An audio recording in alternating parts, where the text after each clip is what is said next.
Greetings, folks, and welcome back to another exciting part of Final Fantasy VIII. This will be part 6 with me, Field Tour. We're going to spend a night in the awesome Dollet Inn, and we are back in the dukedom of Dollet, and it's no war. Everything's all hunky-dory.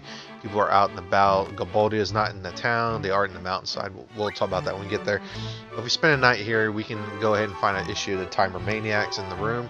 So if you're interested in collecting those, we can get that one copy here, and we get another one here in Dollet as well. But I'm going to go ahead and go to the junk shop, and I'm going to upgrade Squall's weapon from the revolver, I believe that's the name of his starting weapon, to the flame saber. So we're going to jump up 3 upgrades. So that's pretty awesome. And the flame saber, despite its name is not flame elemental like in other Final Fantasy games, it's just a upgrade to his base attack, a little cosmetic change, and the big thing is it allows him access to 3 of his 4 limit break finishers, which are Rough Divide. He initially starts with, he gets Fated Circle, and then he gets Blast in Zone. We won't be able to get Lionheart unless we have his ultimate weapon, and I could have upgraded it to Punishment, but I feel that the Star Fragments are better used for Selphie's ultimate weapon, the Strange Vision, I believe.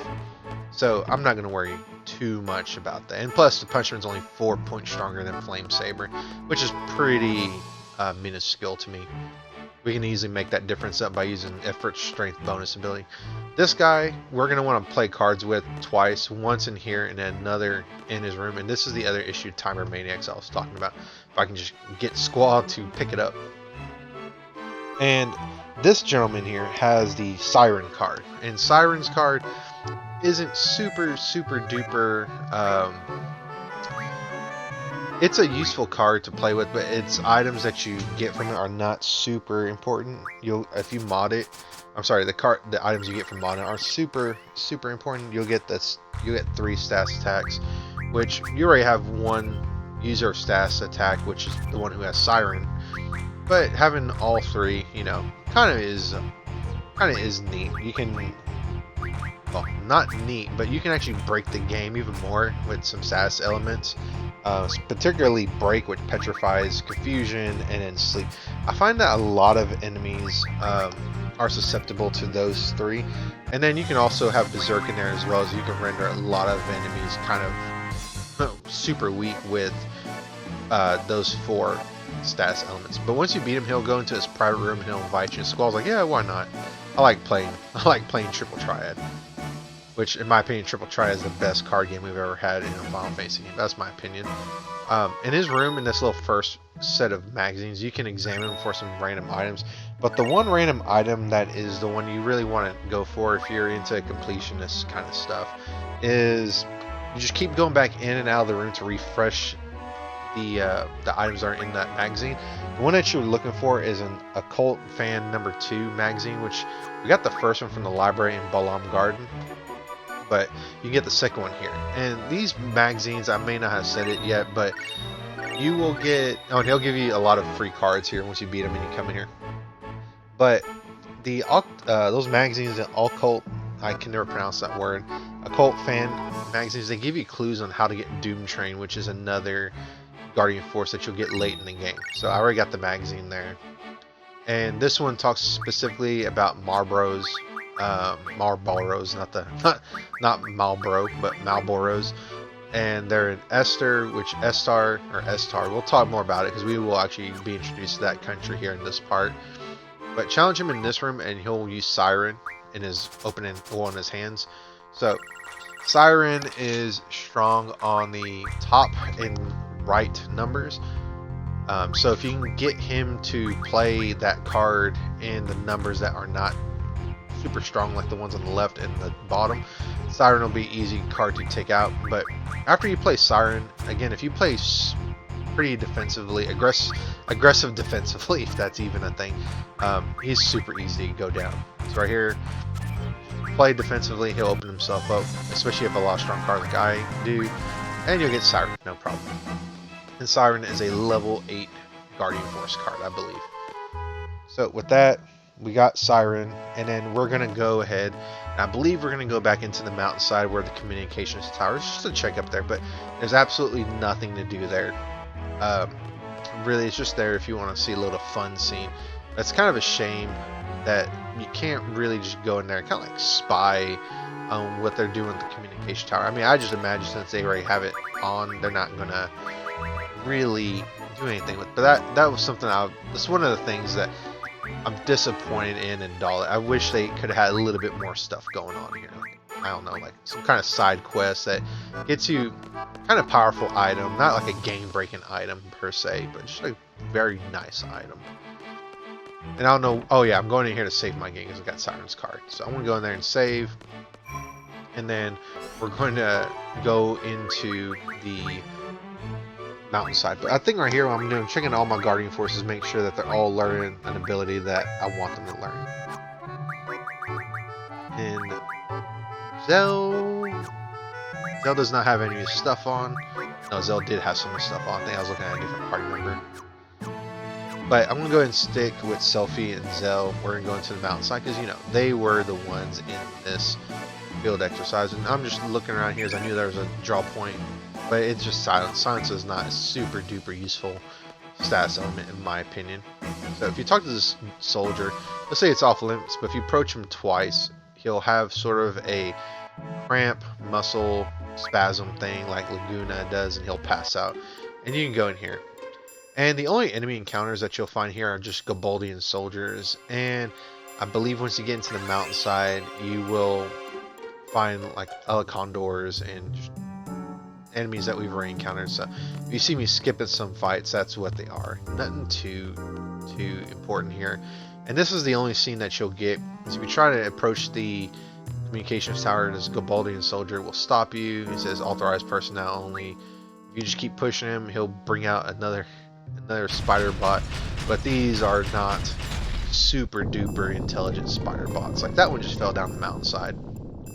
And the next one he summons is also not as bright. Robo Sharp 002. Boom. And he blocks the road, so there's no way of us continuing. And like I said, I feel like this is a bit of a missed opportunity. I feel like there should be, you know, some kind of side quest here, because we get some neat side quests in some dungeons. But this one, we don't get anything, so that's a bit of a bummer. So I'm going to go ahead and check my Guardian Force here, because I did a couple battles, and I think Ifrit learned Ammo Refine, so I'm going to have him learn, I believe, Fire Magic Refine, yes. So he's going to have that, and then we're going to continue on. Probably get put into a couple more fights, but we're almost done in Dollet. There's, like I said, there's not very much stuff here for me to do. I'll say for me to do, because you could actually do the Queen of Cards side quest here. You can get it to advance a little bit further, but I'm not going to do it. I don't like that side quest and the rewards you get for it, the cards, which I believe the cards that you can get are a Kiros card, Phoenix card, an Alexander card, Irvin, and I believe I'm missing one more card. I think I said 4, but there's actually 5. I'll let Future Phil write it up there. Oh, Doom Train. Doom Train is the last one. So, those cards, they're pretty useful item-wise, but they're not game-breaking, and it's not worth the time to do that side quest, in my opinion. So I'm not going to do it. And the cards, you can get them at the end of the game. So there's far better cards that you can use, and then you also have to give up some of your rare cards to get them to spawn. I know I'm explaining like what the side quest is without actually doing it, so I'm probably not doing myself a favor.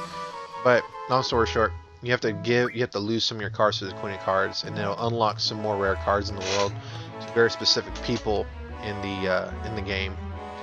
And then you can actually win them back from her little brother, I believe. Been a very, very, very long time since I played that or done that side quest, and wasn't too thrilled about it. But if you go down here to the beach, you can see the remains of the spider bot that chased Squall that Quistis took out with her giant machine gun that was on that boat. And so we can go back and we'll show two more things of interest in Dollet. We'll show where the Queen of Cards house is, where her dad and her little brother are, And there's a little bit of a neat side quest, miniature side quest. So this is our little brother. You talk to him, you can go inside the house. And this little kid has a habit of drawing a bone on this painting right here. And the bone is actually going to correspond to a dog that you can talk to, and he will give you some items. And in the first 2 discs, he doesn't give you anything remarkable. They're pretty basic items. I think it's a potion of Phoenix Down and a soft, I believe. I could be wrong, but the more important, better items you can get if you hold off on this and you go to disc 3, which they're better items, but they're nothing incredibly game breaking or nothing that you can't get once you get some Guardian Force abilities going. You can get an X potion, a Mega potion, and an elixir. But if you talk to this kid and you examine the bone on the painting and you go find that dog in that particular area, the dog will give you an item. And Squall will make a comment like, there was a dog here, where'd it go? And a cat will drop down. And I want to go back to the beach and I want to talk to that older guy again, which I believe is the Queen of Cards' dad. And that dad is going to talk a little bit about his situation. But that's about it. That house, and then they also give you the information that Doodle shows secret hiding spots for the dog. So you can do this if you want. I'm just going to get the first item, but you can always go back and re-examine that canvas to see where the next 2 hiding spots are of that dog. But nothing too crazy. But I really do love this music in Dollet. Super fantastic music. So just continue on. We're going to get that item, and then we're going to get out of Dollet, and we're going to continue the plot. So this is a very nifty little bit of small side quests, and then upgrading Squall's weapon, getting the Siren card, learning a little bit about the people. And I'm looking for the dog here on the left side because that's where the bone was, but the dog can be anywhere in this area, in the area that the picture's on, but he's right here. Talk to the dog, and Squall's like, there's a bone. Something's underneath it. Look, and you get a potion. And that's it. That's all the important stuff I'm going to show in Dollet. So we're going to go ahead and exit Dollet and progress your plot. And one thing I haven't mentioned yet is in each of these towns, you can actually rent a car. So that car that's on there in that little spinning wheel, you can talk to the ladies right there and rent the car for about 3,000 gil. And if you have fuel in your inventory, it'll automatically use that fuel to gas up the car so that we can keep on going. Otherwise, the car will move really slow, like molasses. But I'm going to follow the road here back to the station, and then we're going to go into that forest that's to the right of this road. That's sandwiched in between 2 mountainsides, and then that will progress the plot.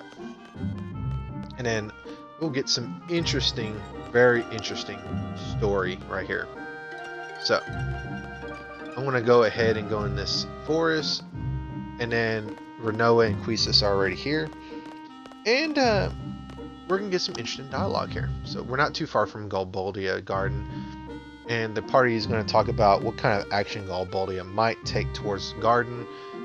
And Selphie and Zell are kind of, in my opinion, well, Zell obviously wants some kind of reassurance from Squall that no matter what happens, Garden's going to fight, and if Galbadia does come and swing in that Garden, their mercenary group will probably handle him. That's what Zell's hoping, and he wants that kind of acknowledgement from Squall. And Squall, being Squall, is just going to give him 1-word, 2-word answers, like, maybe. And Zell's like, oh my goodness, that figures. And he gets a little bit more desperate. But we have a whole bunch of seeds at Garden. They wouldn't lose to the Galbadian army, would they? And Squall's like, depends on how strong the army is. Once again, Zell just wants some kind of reassurance. And then Renoa is going to go ahead and challenge Squall on it, because maybe she's a bit salty on what happened in Timber on front of that giant television. So Squall threw shade at her, and then Renoa's now going to throw shade at him for not being able to keep his team motivated, and for him being callous. And Squall says, I don't believe him leaning on others. And Squall's just like, whatever, are you listening? And we get another one of these sequences. But I think that harsh talking to from Squall affected, or harsh talking to from Renault affected Squall, and Quistis and Selphie get hit by Whiplash because of the fallout. And that's the end of our Final Fantasy VIII Let's Play, folks. So I'll see you on the next one. I'm just joking. What's going on? That line couldn't have came in a better place. I couldn't help myself. And Zell just says, hey, I think they went to the dream world. So we're going to get in our dream sequence with Laguna, Kiros, and Ward. And this sequence, I think out of all the dream sequences, this is probably my second favorite one. The one that's my absolute favorite is actually the last one, but this one's my second favorite. So Laguna being Laguna, he brought the wrong map and he gets lost. I brought the wrong map, and the other two are not surprised at all. And Laguna makes a bit of a mention that I have a bad feeling. You can put nah, everything's cool, and he'll like semi okay. But if you pick yeah, something's up, he'll start running a lot more stranger than what he's running right now. But before you continue on, equip Ward and Kiros with Guardian Forces if you have not done that yet, or if you hadn't used Selphie or Quistis. Quistis will be Ward, and Selphie will be Kiros, and Squall will of course be Laguna. So I like to personally keep Ifrit on Laguna in this sequence and keep your strength bonus on Laguna. That way those bonuses will transfer on the Squall, and magic bonus on whichever one you want. I'm probably going to keep it on Selphie, aka Kiros. That way Selphie gets much more magic proficient. Quistis, I do like her, but she's more of my black magic user, where I'm just going to use Degenerator on whatever is giving me problems. But Quistis would make a fantastic magic user as well. So I want to go ahead and just keep this basic stuff on, and we're going to be introduced to a new country here that, if you've been reading that Occult Volume number 2, you'll find out that there's a nation called Esthar, or Esthar. Esthar is a name, but Esthar. And you'll see all these rocks being thrown down, I guess, this conveyor belt, and everyone's like, what is this place? This is strange. And Ward's like, why have you been running around so strange? And Laguna's just being cautious. And then we get introduced to Esthar and their soldiers, which have these futuristic bodysuits compared to Galbadia's normal looking soldier uniforms that we've been used to. And these soldiers are no different than Galbadia's soldiers. They have a physical attack and they can sometimes use magic, but they're not too hard, especially these normal variants. You're probably thinking, normal variants, what do you mean? There's a robot cyborg version of these that hit a lot harder, and I believe they use some stronger magic. So, not if you fought Galbadian soldiers, which you have, these are no different, and they're super easy to take out. You saw that Laguna took one shot and he took out one, and if you really haven't been focusing on getting magic, and if you really haven't focused on, learning Guardian Force abilities that increase your attack, so you have Laguna do a lot of damage, aka Squall, you can always take them out with Guardian Forces. And Guardian Forces are still strong enough at low enough levels to take these out in one hit. So, always nice. They have potions of steel, but they only have basic magic like Thunder, Fire, Blizzard, and Cure, I believe. And then they'll learn the multiple tiers. Mid-level will be the Fire, Thundera, Blizzara, Cura, and then so forth, so on from the higher tiers. So, not too challenging. And so, one thing about the background of Esthar, it's a rival nation to Galbadia, and I believe it's the plot reason why Galbadia is trying to amass power to stand up against Esthar. But of course, Delling being Delling is going to, the president of Galbadia is just trying to be a giant dictator after everything's set in, because Esthar has a sorceress that rules over it, but we'll talk more about that. That'll be a plot point later in the game. But in these ruins that we're in, it's very important that you do certain things in these ruins. For example, in this hallway, there's an old key that's to the left right here that you can examine the ground. There's no real indication that there's anything here, but you can hear a little bit of a sound when you walk over it. You pick up the old key, Laguna will lose it. However, this will affect a dungeon in the 3rd disc. And you need to find these keys, set off traps to affect this particular dungeon in the 3rd disc. Because again, this is set in the past. At least we don't know that it's set in the past. So spoiler alert, this is in the past. And we're actually going to come back in here with Squall's party much later in the game. So Laguna here is going to see that these are some little trapdoors or chutes, and he has the bright idea like, hey, what if we loosen one of these doors so that if there's any soldiers coming from behind us, they'll just splat through the trapdoor once they step on it. And the other two are like, no one's going to fall for this. And Laguna's like, I'm going to go ahead and do this because I'm really a genius. And Ward's not buying it. And he's like, we never know unless we'll try. So I'm going to do it. And of course, once you set the trap, you can't go back. Otherwise, you'll fall into the trap. So I'm going to go ahead and temper with it. Which is kind of funny because Ward and Kiros are on that other door. But the door is now open. So when we leave, even though Ward's not there to see it, this soldier proves Laguna's right. So he'll fall through and that door is open. Now the other two trapdoors, you can actually go back and loosen those doors once you open that middle one. So right here, I'm trying to get Laguna to examine it. Wait a minute, maybe this lever. So we can temper with it, even though soldiers are not going to be able to come through this hallway since they set off the middle door. But we can finagle with it. Laguna says the thing is stuck, so it's not really open, but he messed with it. And we're going to go and find another old key right here. So we're going to pick this up. And he is also going to lose this one. So, kind of sucks. But, again, it's pretty important to do this if you want some nifty items, some nifty magic. And, like I said, it doesn't seem like it's super important right now, but it will open up pathways in this dungeon in this 3. I probably said that like 3 times, but I'm just elaborating. So we're going to go this way. And this will actually go back to that area where it was like a 3-way path where there was a confused draw point, and we went down the middle path and we went to that trapdoor section from the left side. We're going to go back there to open up that left trapdoor. And again, you absolutely do not have to do this, but I recommend doing it. Because one of these doors, I believe, leads to a, I'm trying to remember the name of the item that teaches Priestess the attack that the spider bot used in the Dollet mission. I think it's a power generator. And to my knowledge, that's the only way to get that item outside of shenanigans. I could be wrong, but this is the only way I know how to get this item. So continue down here, and I'm sure if anyone knows another way outside of Angelo's search, they'll let me know in the comments. But go down here, examine this door, but we're going to get into a fight.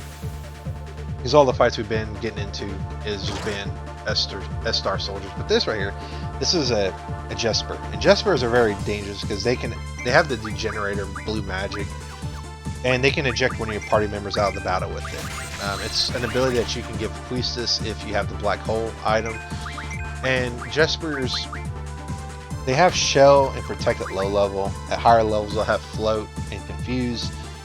And if there are multiple enemies in battle with it, the Jesper has a chance of attacking its own allies. It's a bit of a failed experiment with Esthar where they'll attack their allies, or they'll attack you. So they're, in that regard, they're kind of useful, but I would recommend taking them out as a priority because you don't want to get hit with Degenerator. Because again, it will eject your party member, and you won't be able to revive or anything. They're literally gone for the battle. And you can steal a black hole item from them. And black hole items are really awesome because, for one, they'll teach Quisa's blue magic. So if you haven't card modded a Jesper, you can steal a black hole from them right here, or they'll drop a black hole. And if you already taught Quistis black Degenerator, it will refine into 30 demis, which is a pretty awesome spell to junction. I think Demi junctions really well to HP, but it's a pretty good mid-tier spell in my opinion to junction with. So if you try to temper with this one, Ward and Kiros are like, you're planning on falling for your own trap because the pathway up ahead is now, you know, yeah, there's a trap door in the way, and for whatever reason they can't just leap over the trap that's already open, but it is what it is. So Ward and Kiros are like, yeah, you're about to fall for your own trap. Laguna's like, nah, I wasn't really going to do that, bro.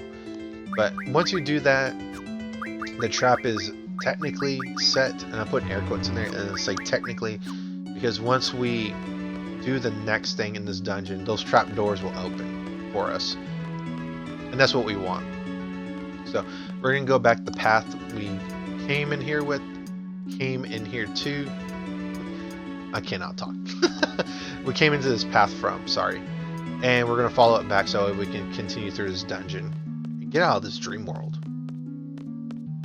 So go. I don't know why I'm going this way.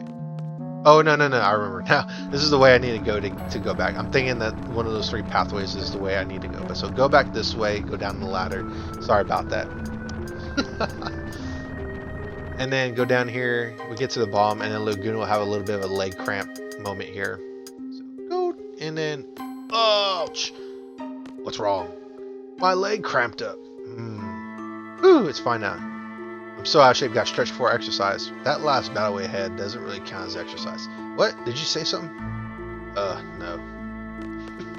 I feel like Kiros is like the 3rd wheel in this group, and Ward and Laguna are like literally, I feel like Ward is Laguna's wingman, and Kiros is just like there for support. But Kiros has a little bit of a more impact in the future adventures that we have with these, in my opinion.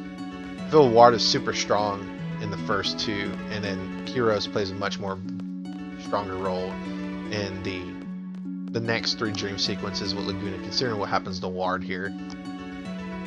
So here we're going to examine this detonator, and this detonator is going to affect those 2 giant crystal balls that one of them situated to the right of us here, and another one is in the previous room. And Laguna makes mention that there's a blue and a red fuse. One is for the boulder right here next to us. The other one is for the far back. And what you want to do is you want to hit these in a particular order. You want to hit them with the red the furthest, and then the blue, which is the closest, in that order. Now, I've never done it out of order, so I don't know exactly what happens, but I imagine probably they don't fall into the hole the correct way like this. So this boulder is going to fall, trapping this Esthar soldier here, and when it hits the wall, it's going to open up one of these trap doors. And so even though we didn't activate that trap, it does open. So that door opens, and so we'll be able to get what's inside later in the game. And notice that did not make a huge explosion, or that made a huge explosion. This one right here, the one that's closest to us, will do the complete opposite. It will not make a large explosion, even though it's right next to us. It's gonna blow! Run for it! Boop! And the boulder will run. It will roll out boulder bots. And the Esthar soldiers are probably like, what the heck is going on here? So it will fall in this hole, seal it up, and then it will open up this trap door. So awesome, all 3 trap doors are there. All the walls are sealed up with those boulders, so that's pretty awesome.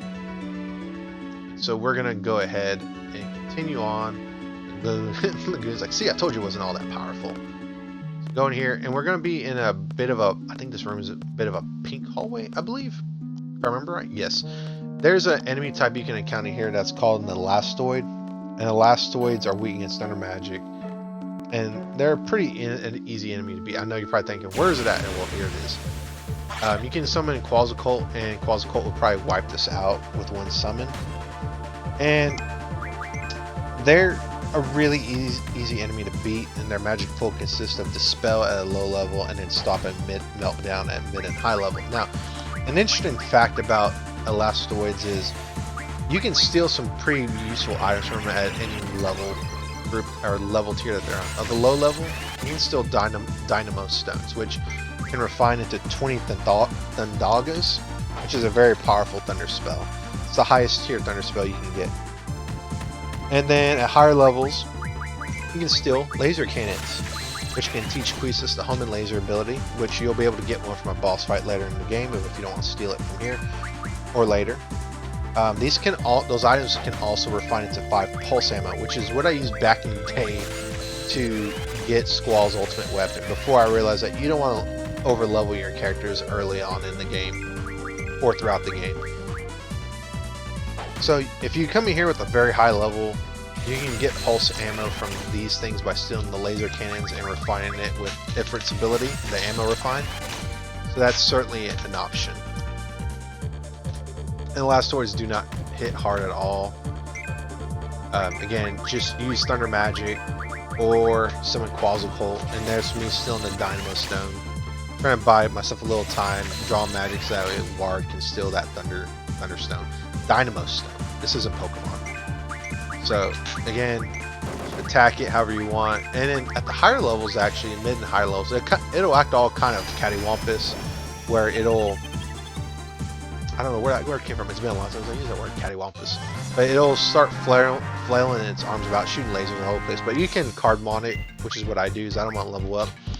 And the cards for an Elastoid will mod into steel pipes, and steel pipes are just overall useful for teaching Guardian Forces summon magic plus 10%, and then steel pipes are useful for refining weapons. So very useful. But I'm going to go ahead and refine that Elastoid to get a steel pipe. And we're going to continue on here. We'll get another boulder that we can push here. So we're going to push this boulder, and then this will also play a small little part in the future. We'll be able to get an item in this hallway later on in that dungeon and Squall's journey through here. And Laguna has to push every little thing or touch a little everything. He's like, thanks to me, it's like killing two pigs with one stone. I'm so awesome, you know. Don't shoot me, birds. I really love Laguna's energy here. Laguna's probably like my third favorite character in this game. It'd be Zell, Squall, and then Laguna, then Selphie. And we get a Jesper enemy here with two Esthar soldiers. And as you see here, the Jesper will attack its own allies, so that's pretty neat. But I would probably make the Jesper the main target of my attacks. But I'm going to take out the soldiers here because I don't know what past Phil was thinking. Present Phil is very perplexed by that, and I'm sure future Phil, when he's overlooking this and editing, he's like, why did you do that? But Jesper's the most threatening enemy in this dungeon. So take it out as soon as you can. You are able to mug a black hole from it. Can't mug it, it'll probably drop one. And they kind of leave decent levels of experience and kind of decent AP. I think they dropped 2 AP for Jesper. Could be wrong, but AP is not something I'm really concerned about with enemies, because if I want AP, I'll go grind out the fishes that are on the beaches world. So, take it out, still not dead. And Ward is going to steal one more time. Didn't get a black hole, but it died. And that's just fantastic. Better than getting hit with Degenerator, I always say. Get a little bit of experience. No one levels. Okay, Ward leveled up. And we get a black hole for beating that Jesper. So we're going to continue on. We'll actually get to a save point right here. And this is actually the end of the dungeon right here. So save at the save point. Go through that tunnel up ahead. And we'll get into the final fight of this dungeon sequence, which will have the cyborg soldiers that I was talking about when we first started this dungeon. So we get to the end and they're like, the sea! And then we get attacked from behind. Luna's like, don't tell me. And Kiros is like, all the worst possible. Wars says, predicaments. Hey, it's not all bad. At least we get to listen to Man with the machine gun. And the cyborg soldiers make a mechanical sound when they appear, so it's kind of a sign. And they wear darker, blacker armor than the normal soldiers. So, these will hurt slightly more, but when I say slightly more, they also carry tier 2 spells at low levels, so that's a thing. So, they do hurt quite a bit more, but they're nothing that you can't handle. Just attack them, and then if you need to, summon Quasicult, and Quasicult will make short work of them because they're machines, and machines are generally weak to Thunder Magic in a Final Fantasy game. And they're going to use a plot attack in this battle once all of them are defeated. It's called Soul Crush.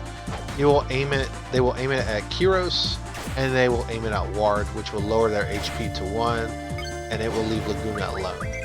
And unfortunately, I didn't get to use Blood Pain, which is Kiros's limit break.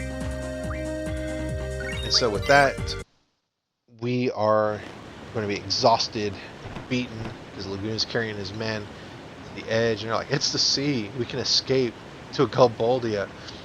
Kiros is completely worn down because of that plot attack. He says something that Laguna didn't like, I didn't see it, but Ward, on the other hand, his throat was hurt in that battle, and he's losing his voice, and Ward's like, it was fun, you two. It was fun, you guys. Luna, Kiros, it was fun. And Laguna thinks that's way uncool. It's not cool to say things like that. And he's going to tickle him, and Ward's going to be unresponsive to that. So Ward's officially lost his voice. And they need to get to those boats. And Laguna is going to have the bright idea to take the most direct path to these vessels. As Kiros corrected, he's like, get out here. You corrected me. And he's going to do the same thing to Ward. He's going to throw him in the water. Hopefully they know how to swim or float. And Laguna didn't think this plan all the way through like he does most things, because he's afraid of heights. And he's going to fall down. Not the most elegant way, and we don't know what happened, but we're going to assume that they died, and that's the end of Laguna and his team, and we'll never ever see them again. I'm just joking. And yes, I did get a game over in this game at the very last boss fight, but we'll talk about that when we eventually get to it. But I was like, I gotta find a way to put that game over in this playthrough, which may or may not happen again. So, was it Laguna again? Sir, Laguna's in big trouble, and Quisus is a bit like confused about this, and she can put it together. This has happened before to them. And Squall's like, if it was just me, I could tell the others it was just some crazy dream. But Squall's make the decision that it's better not to waste time on it because no one knows what's happening. And then Renoa is going to apologize, and Squall's going to brush it off, saying, forget about it, and we're going to be thrust back into the world map. Now, the map, we can go, the world map, we can progress straight to Galbadia Garden if we want, but I'm going to spend a little time in this forest that's sandwiched in between the mountainside. Because there's some interesting enemy encounters we can have here. Very interesting enemy encounters. The first one, the most important one that I did not take advantage of, is the Grendel encounter. And Grendels are very, very important if you want to get Squall's ultimate weapon on the first disc, because you need to farm them for Dragon Fangs. And I believe the Dragon Fangs are their common drop at low levels. So, that's what we want. But I didn't do that because I card modded them. I didn't actually kill them, so I don't get the Dragon Fangs to make it. And I realized that once I get to Galbadia, unfortunately. So, Squall's going to be rocking the Flame Saber for the majority of the second disc. We're going to be able to get the Lion Heart in the second half of disc 2. But I'm going to go ahead and I'm going to switch my party around. I believe I'm going to go with Renoa and Quistis. Renoa just to have her get some more magic points from Siren, and Quistis just because I like to change up my party just a little bit in this playthrough. Otherwise it'd be a very stale playthrough if I just continuously use Renoa and Zell for the entire game, which is normally what I do. I throw the other three on the bench all the time. And other three, there's one more party member we're about to get in Galbadia Garden. So, right now I'm just trying to situate myself to see what would be the best Guardian Forces to put, because Renoa and Quistis, they're not going to get status up. I'm going to leave that to Squall. That way Squall can maximize his strength potential with Ifrit. And Quistis, I'm going to just leave her as my primary thief with Mug, and Renoa is going to have Magic Plus, or Magic Up. That way she can get more magic, because magic is going to be her forte, especially considering what her second limit break is going to be.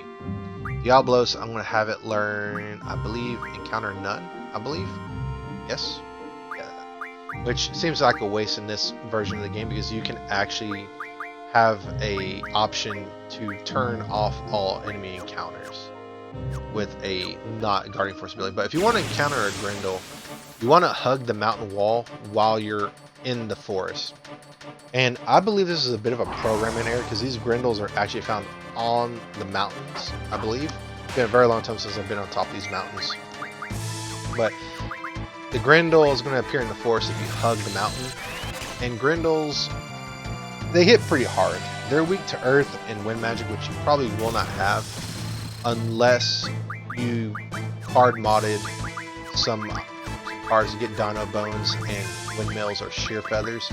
Actually, I don't know if you can get Sheer Feathers with card mod, but you can definitely get Windmills. And so you probably won't have the magic for it, but you can always rely on your Guardian Forces, and you can rely on other types of magic if you want.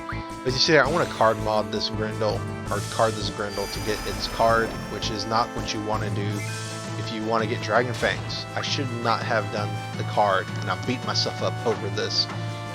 But I stole a Dragon Fin from it, which is not what I should have done. But the magic that they have Fire, Blizzard, and Double to draw from. And then they have their mid and higher tier variants of Fire and Blizzard as they get stronger.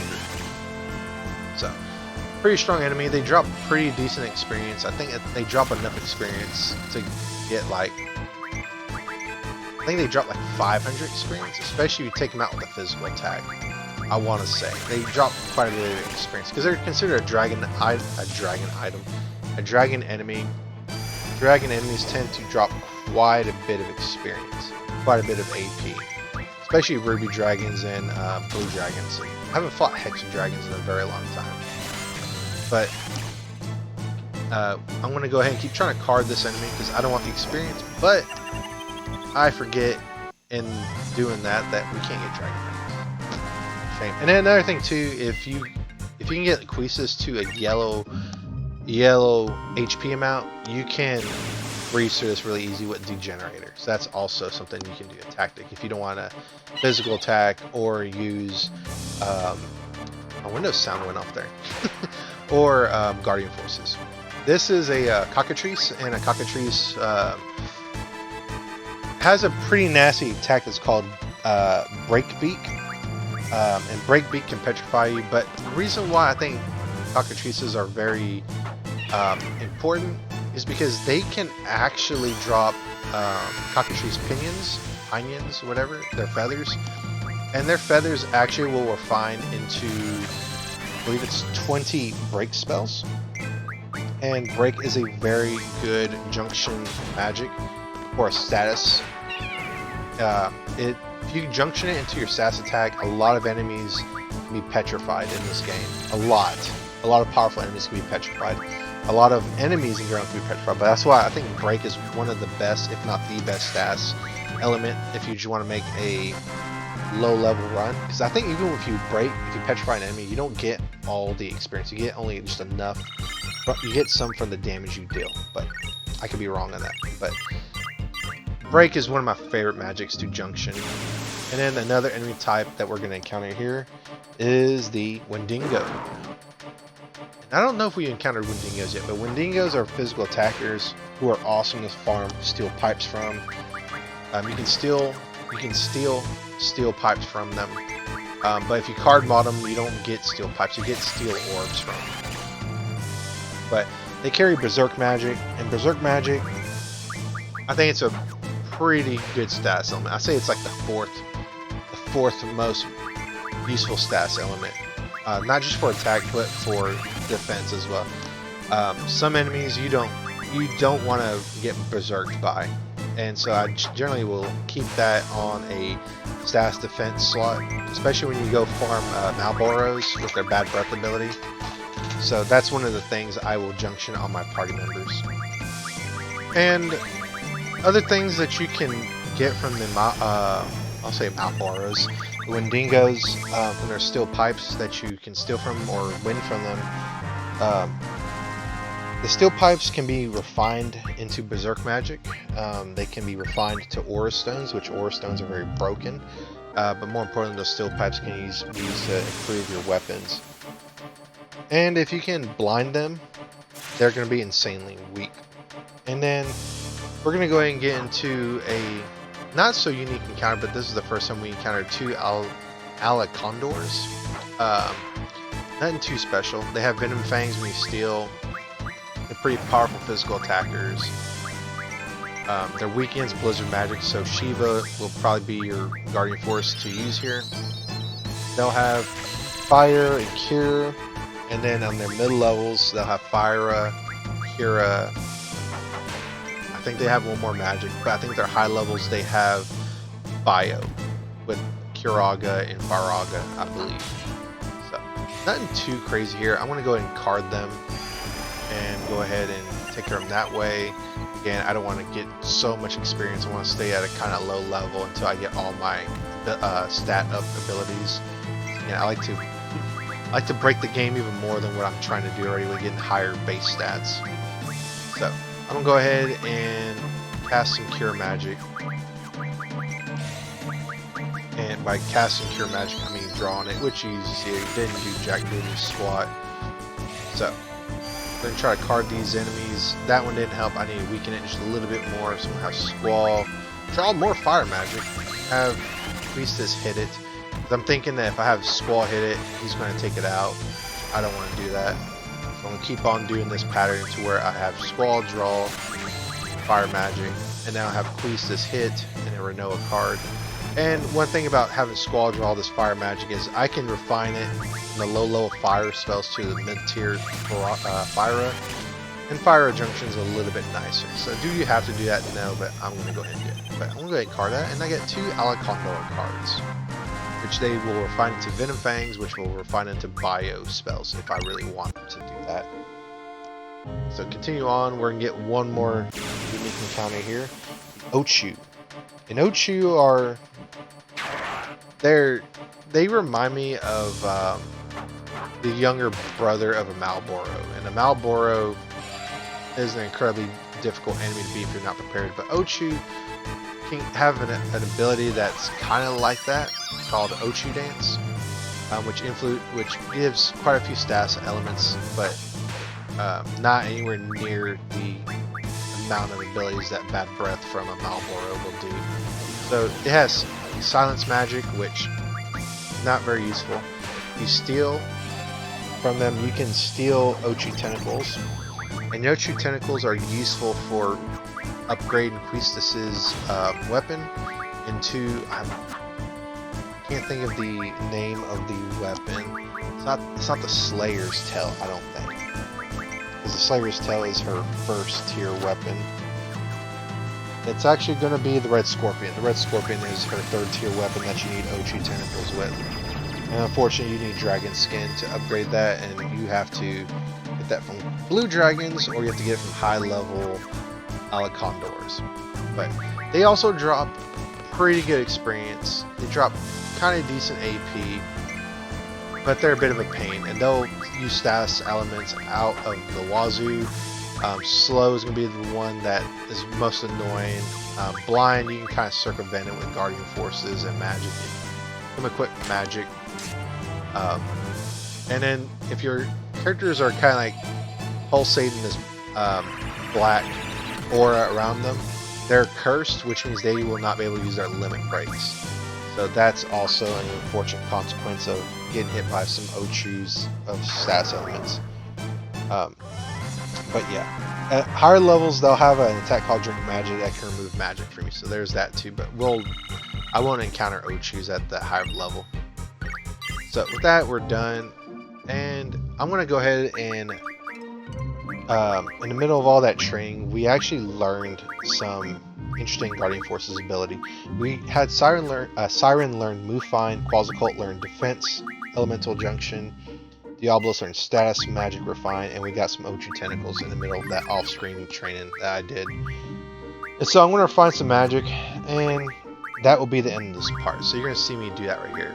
So with the Time Magic, I want to refine those black holes into demis. But before I do that, I'm going to organize my inventory, and I'm going to use the items to teach Priestess any blue magic I have not yet taught her. So, Curse Spike, Water Crystal, Malboro, Tentacle Whisper. The rest of them are just unique items that will raise compatibility with Guardian Forces. And since I'm already on that, since I already said that, compatibility with Guardian Forces, if you have a high compatibility with Guardian Force, they will summon a lot quicker. Certain actions, certain Guardian Forces that you do will lower compatibility or raise compatibility. So, but I don't generally worry about that. I don't use Guardian Forces that much once we get into the second disc, or especially the third disc, because by then my character is already hitting very hard, more than what a Guardian Force can hit for, with the exception of a few. Right here, I'm just refining some stuff. The Dino Bone, I refined to some Quakes. Quake is a very, very powerful spell for this point in the game. Demis, again, are useful mid-tier spells for junction into HP, I believe magic. I know HP for a fact will raise quite a bit, because I used to do that before I learned that, hey, you can refine life. Kiraga's out of tents with the life magic, and Kiraga is a very useful spell to junction into HP in the early game. Or any part of the game, really. Cockatrice Pinions, I'm going to go ahead and refine those into Breaks. Break, as I said, is a very useful status magic. One of the more broken ones, in my opinion, like I said. I'm going to give those to Squall, I think. Pausing really, really hard right there. There we go. So Squall gets 100 break spells. And I'm going through here. Do not refine your curse spikes. Keep those as much as you... keep those. Keep building them up. You want to get 100 of those if you want to get Quistis's blue magic, Shockwave Pulsar, which is our strongest blue magic. Venom Fangs, you can refine the bios. I don't find bio to be super useful, but I'm just going to go ahead and give them, so that way they have some more magic to equipped. And I think that's really it. Steel Pipes, like I said, you can refine into Berserks. Very useful when you go Malbor hunting. That's one magic I would definitely recommend have equipped. I believe that's all for status magic. And so we're going to go and look at time magic one more time. All good. Ice magic, nothing really there. Fire magic, nothing really. And we go to mid magic here, and I'm going to try to refine some magic into the mid tier spells, like fire into Fyra. 5 fires will refine to 1 Fyra. And what you can do is you can transfer those spells to another party member and just have Squall, your magic user that's drawing 9 per draw. Just keep farming them and refining them if you want. You don't have to, but that's certainly a strategy. But with that, we're done. I'll see you in the next part. You have a good one. Later and bye.